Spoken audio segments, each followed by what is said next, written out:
Pero akala ko nga tao ang sinundo. Kaya ito ang pinakamaganda ating tandaan na isipin natin kung paano pinangangalagaan ng Diyos ang mga damo, ang halaman at ang mga ibon. Kasi kung ang mga ibon na wala namang trabaho, pero kumakain sila araw-araw, ang tao pa kaya ang pababayaan ni Yahweh El Shaddai? Higit tayong mas mahalaga kaysa mga ibon. Amen po? Kaya ipinagbabawal ng Bible na ang tao ay mabalisa at mag-alala. Kasi ang Diyos kailanman ay hindi nagpapabaya. Alam niyo po kung bakit ang tao ay nababalisa? Kung bakit ang tao ay nag-aalala? Kasi marami siyang gustong mangyari. Amen ba? Mayroon siyang gustong maganap sa kanyang buhay. Kaya pag hindi dumarating, andun na ang pagkabalisa, andun na ang pag-aalala. Paano kaya ito? Nung medyo bata-bata pa, ang daming naliligaw, ayaw tumanggap. Bakit? Marami siyang gusto. Matangos ang ilong, matangkad. May dumating na matangkad, hindi matangos ang ilong, hindi tinanggap. Bakit? Dapa ang ilong. May dumating naman matangos ang ilong, kaya mababa naman, hindi rin tinanggap. Kasi ang kanyang criteria, matangkad, matangos ang ilong, maputi, makisig. May mga dumating, kulang ng katangian, ayaw tanggapin. Naghintay na naghintay, hanggang sa malipasan ng panahon, walang dumating. Kaya naman pa-pray over kay brother, ang sabi na lang, Brad, ipag-pray mo lang ako na may dumating na sa akin, kahit sino na lang. Yan daw ang resulta ng mga nalilipasan ng panahon, kahit sino na lang. Kaya sabi mo sa katabi mo, magkaroon ka naman ng pamantayan sa buhay. Pamantayan sa buhay. Amen po ba? O kaya dito, pinagbabawal ng Bible ang pagkabalisa. Bakit? Kasi dapat tayo ay nakatutok doon sa pag-iingat ng Diyos sa atin. Yung pangangalaga ng Diyos sa atin. Ang Diyos ay hindi nagpapabaya kailanman. Maniwala po kayo. Ang Diyos ay lagi naririyan upang tayo ay Kanyang pangalagaan. Kasi kung hindi tayo pinangangalagaan ng Diyos, baka tayo napahamak na. Tama ba? Pero dahil inaalagaan tayo ng Diyos, mahal tayo ng Diyos, kahit tayo mapapahamak na, iniingatan pa rin tayo ni Yahweh El Shaddai. Amen. Kaya para tayo ay hindi mabalisa, tuwing kayo ay makakita ng ibon, magnilay-nilay tayo. Itong ibon na ito, wala namang bahay, pero nabubuhay. Itong ibon na ito, wala namang isang trabaho, pero nabubuhay. Samantala ako may trabaho, may inuuwian, may tinitirhan, balisang-balisa pa rin. O di ba ganun ang tao eh? Kasi nga ang tao minsan ay walang kasiyahan. Kaya sabihin mo sa katabi mo, masiyahan ka kung anong mayroon ka sa buhay. Para maging maligaya ang buhay, maging maligaya tayo kung anong mayroon tayo. Kasi pag wala kang kaligayahan, maniwala kayo, kahit anong dumating sa iyo, hindi ka masaya. Pero pagka sa kaunting bagay, masaya ka, ibig sabihin noon, may tiwala ka kay Yahweh El Shaddai. Okay. Lahat na may tiwala sa Panginoon, pumalakpak ng malakas.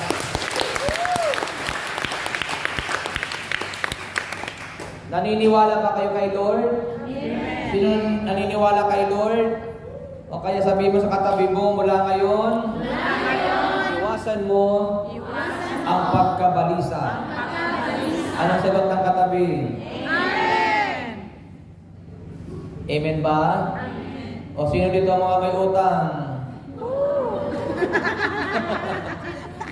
Huwag kayo mag-alala, makakabayad kayo. Amen po? Amen. Huwag lang kayo mababalisa. Malalagpasan mo rin yan. Amen. Pagdating ng araw, liligaya ka rin. Amen. Kapag wala ka ng utang, sasaya ka rin. Amen. Kasi hanggat may utang ka, nakakadagdag yan sa alalahanin.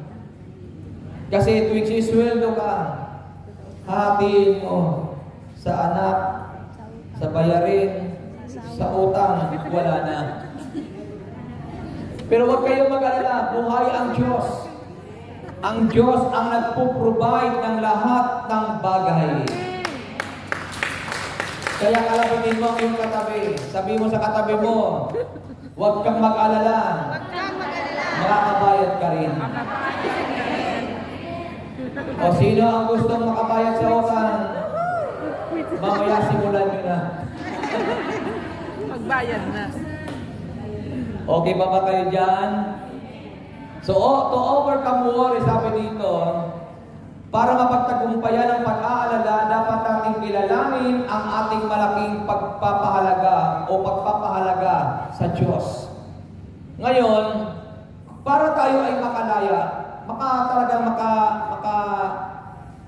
alis doon sa alalahanin sa buhay, dapat hindi yung mga alalahanin sa buhay ang ating iniisip. Dapat ang iniisip natin ay kung ano ang ginagawa ng Diyos para sa atin. Ang sabi nga ng Bible, masdan ninyo ang mga ibon, hindi sila nagtatanim, hindi humahabi man, o kaya nagtitipon sa kamalig, ngunit pinakakain sila ng inyong Ama na nasa langit. Hindi ba't higit kayong mahalaga kaysa mga ibon? Ito yung binabanggit natin kanina. So, makikita natin ang kahalagahan ng Diyos sa ating buhay. Kung tayo ay marunong kumilala sa kakayahan ng ating Yahweh Shaddai, titiyakin ko po sa inyo, mawawala ka sa pag-aalala sa buhay. Mawawala ka sa pagkabalisa. Kasi, alam naman natin, paulit-ulit natin itong naririnig, ang hindi magagawa ng tao ay magagawa ni Yahweh El Shaddai. Dahil sa sakit at karamdaman, ang hindi mapapagaling ng tao, mapapagaling ng Diyos. Amen. Amen ba? Ang tao lang ang masyado nag-aalala. Kaunting sakit lang, ang sasabihin, may cancer ata ako. Sumakit lang ang tiyan, anong sasabihin? Naku, may ulcer na ata ako. Pinagmumunahan ng Diyos. Nawala na ng pera, naku, maghihirap na ata ako. Enjoy nyo ang buhay kasama ang Diyos. Amen. Tama po ba? Huwag kayong mag-alala. Kasi, kung pinapahalagahan natin ang kakayahan ng Diyos para sa atin, di ba sabi nga natin kanina, wala namang ibon na confine ng ospital. Kayo nakakita pa ka ng ibon na confine ng ospital? Aso mayroon pa. Kasi dito mahalagang aso. Dito alaga nyo ang aso. Pero napakaswerte nyo naman. Isipin nyo, aso ang inalagaan nyo, sweldo ka. Samantala sa Pilipinas, ang aso kinakatay. Ginagawang pulutan ng mga inginom. Dito, aso, kakabitan pa ng ano yan, ng distros. Quintas.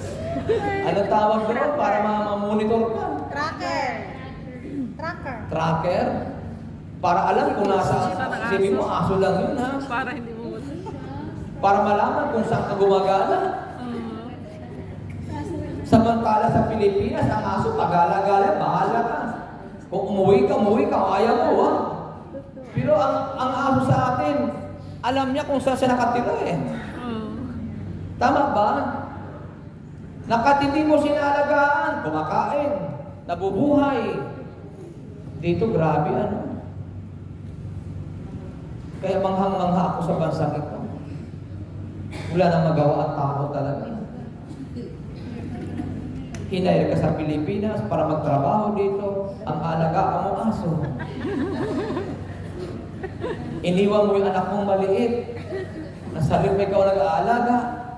pinalitan na. Hindi mo alam kung ano nangyayari sa anak mong maliit. Kung kumakain ba o hindi. Samantala dito, may oras ang pagkain ng aso. Na hindi ka piling pumalya. Tapos habang pinapakain mo yung aso, umiiyak ka. Kumusta kaya anak ko? Kumakain kaya siya? Gising pa ba kayo dyan? Amen. O sinong gising pa? Ang nakakatuwa naman doon kasi pagkatapos mga alaga ng aso, sumisweldo ka. Yun nakakatuwa doon. Bawi naman yung pagpapakain at pag-aalaga mo ng aso. Kaya alagaan nyo lang. Ang isipin mo lang, lilipas din ito. At kung napapagod ka na, magikin mo lang yung aso. Irong, mag-iiring ka. Mayroon kasing hinahabol ng aso sa Bisaya. Yung mga Bisaya dito, di ba? Hinabol ng aso. Eh siyempre sa una, tinataboy ang aso. Alis! Alis! Eh yung hinabol, medyo may pagkabading. Habang hinahabol, alis! Alis! Ayaw tumigil ang aso, tuloy pa rin paghahabol. O hindi, kung may bading man ito, wala ano? Wala. Okay, salamat. Kasi winilkam na ng Hong Kong ang LGBTQ. Winilkam na ng Hong Kong. Narinig ko yung pinaka-president ng Hong Kong. Winilkam na sa Hong Kong ang LGBTQ. Yan. Kaya, malaya na ang Hong Kong. Hindi nyo na pwedeng sitahin or pagsalitaan ng hindi maganda yung mga LGBTQ. Ang sabi ng simbahan, respect sila. Pero hindi pa naman tinotolerate na kapag sila ay lalaki sa lalaki, nagalabing-labing, bahala sila. Babae sa babae, bahala sila. Pero sa Pilipinas, usong-uso yan. Kahit hindi pa pinag-uusapan ng LGBTQ, ang dami doon sa mga kanto-kanto. Sa Pinas po yan. So ito na ngayon, hinabol ang aso. Layo! Layo! Ayaw lumayo ng aso. Nung kakagatin na ng aso, biglang naging lalaki yung bading. Nagsalita ng malaki ng talagang lalaki. Biglang hinarap yung aso. Ang sabi sa aso, "Iro, mag-iiring ka!" Takbo yung aso ngayon. Bakit natakot yung aso? Kasi ang aso mag-iiring. Kaya pag kayo sawa na sa pag-aalaga ng aso, magikin na lang. Iro, mag-iiring ka.